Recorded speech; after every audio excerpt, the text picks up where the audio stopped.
No ar, Minuto da Unicidade, com o pastor Tony de Souza.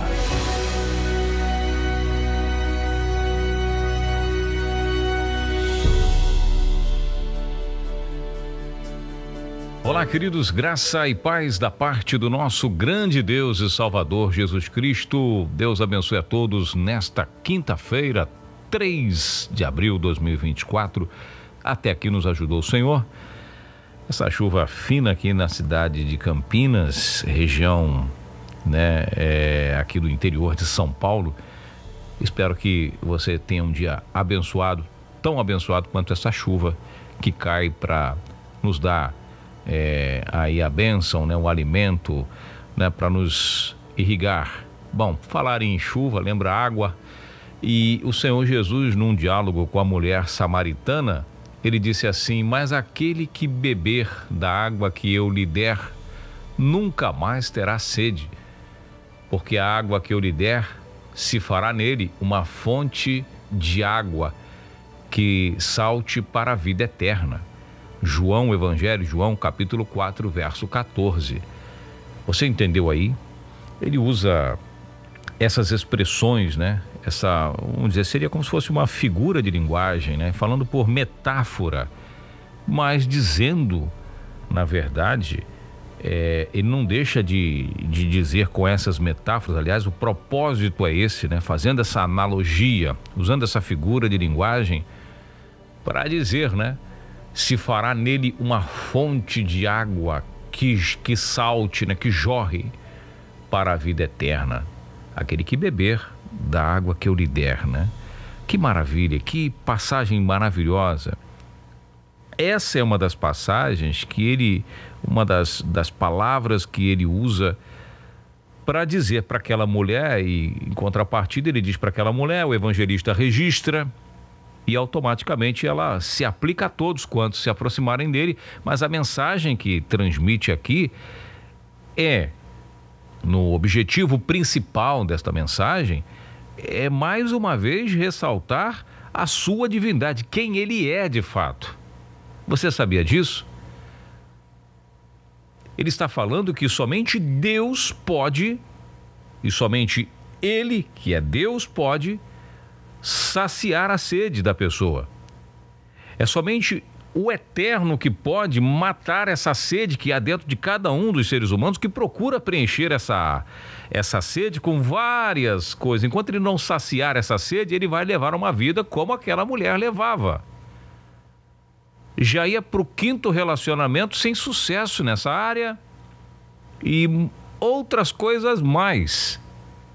E ele está falando: eu sou a água que você precisa beber.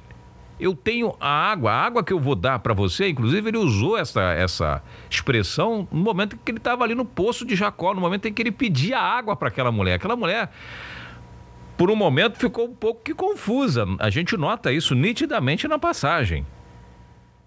Ela fica ali: mas como você está pedindo para que eu lhe dê dessa água aqui, você não tem nem uma vasilha, lá no interior do Rio, na época de criança, que tomava muita água de poço, no interior ainda, em algumas regiões do Brasil ainda se usa muito água de poço, e a gente usava algo para pegar o poço, amarrava um bambu, e na ponta do bambu, uma lata, usava a expressão cacimba, outro falava caçamba. Você não tem aí como puxar, não tem uma corda para colocar o balde para puxar água, você vai me dar uma água e pelo que ele está falando, uma água especial que eu nunca mais vou precisar, então me dá logo dessa água, diz ela. Mas, Tony, o que isso tem a ver com a unicidade de Deus? O que Jesus falou é óbvio, todo mundo sabe, todo mundo conhece essa palavra, mas isso não se aplica à unicidade de Deus. Como não? Como não? Se um estudioso das Escrituras vai se lembrar, ou deveria pelo menos se lembrar, de um texto muito conhecido que está lá em Jeremias, capítulo 2, verso 3, que diz assim, porque o meu povo fez 2 maldades. A mim me deixaram o manancial de água vivas e cavaram cisternas vazias, ou rachadas, que não retém água. Então Jeová diz pelos lábios, Jeová. Aí a gente vai falar Jeová sempre para você identificar que é o Deus do Antigo Testamento, que é o que em tese o que Jesus fala chama de Pai. Ou estou errado? Ele diz, o meu povo cometeu, outras traduções dizem, né? Meu povo cometeu 2 maldades, 2 pecados. A mim me deixaram a fonte de água viva. Isso é a primeira maldade que fizeram. Deixaram a fonte de água viva. E cavaram para si cisternas, poços rachados que não retêm água. E Jesus está aqui falando a mesma coisa para, de alguma maneira, ser identificado tanto no presente por aquela mulher, como também no futuro.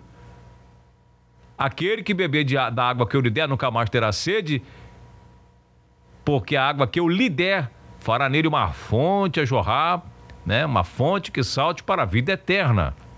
O povo de Israel tinha cometido esses 2 pecados. Deixaram a fonte de água viva, porque só pode dar essa água, só tem essa água, só é essa água, essa água só jorra de uma fonte. Não tem 2 fontes. Tiago fala que não pode ter 2 fontes, jorrar água doce e água, não tem 2, só tem uma fonte. E é Cristo, ele se identifica como tal. Ele está falando para aquela mulher, olha, você está nessa situação, o meu povo está nessa situação, porque abandonaram a fonte de água viva. Eu tenho água para dar para você, uma água que é diferente dessa. Que maravilha, quando nós examinamos as Escrituras, começamos apenas com 2 versículos, já começa-se a organizar o tema. Se você for falar da água, meu amigo, aí você vai ter, né? Lembra que lá no 1 João capítulo 5, inclusive que os trinitários, né, os católicos, através de Jerônimo, acrescentaram lá 1 João 5,7, 3 são os que testificam no céu, né? O Pai, a Palavra. Não. O texto original é o verso seguinte. Algumas traduções, como a King James, a NVI, já não traz mais esses 3 são os que testificam no céu. Olha aí a NVI, a Nova Versão Internacional, olha a King James, olha a Sociedade Bíblica Britânica, tem várias traduções, já em português inclusive, que vem sem os 3 que testificam no céu. Você sabia disso? Amanhã eu vou falar um pouco mais sobre esse assunto, vou contar um pouco mais essa história e vou mostrar para você as versões. Mas nessa passagem, ele fala que 3 são os que dão testemunho: a água, o sangue e o Espírito. Por isso que quando aí João está fazendo uma analogia lá, a verdade, a palavra que João está dizendo é aquela, relembrando lá o momento que ele mesmo escreveu nos Evangelhos, capítulo 19, que um soldado, quando joga a lança do lado dele, que fura, para saber se ele já tinha morrido, né? Jorra água e sangue. Esse é o testemunho que ele vai falar lá em 1 João 5, verso 7, no original da palavra, para que você possa ter esse entendimento. Amanhã nós vamos falar um pouco mais sobre esse assunto, é profundo, né? Mas é por isso que nós estamos aqui com o Minuto da Unicidade todos os dias, com esse compromisso de levar até você essa informação preciosa. Você que está na rádio, muito obrigado pelo carinho da sua audiência. Por isso eu peço sempre a você, encarecidamente, não deixe de apoiar esse ministério, né? O programa Minuto da Unicidade. Eu não sou de fazer isso, eu não gosto muito de falar sobre isso, mas esse mês eu preciso de um apoio muito forte para vencer um gigante muito grande, e eu conto com com o seu apoio. Você que vê esse vídeo aí pela internet, lá no YouTube tem na descrição do vídeo tem como apoiar, né? Como enviar uma oferta de amor para nós.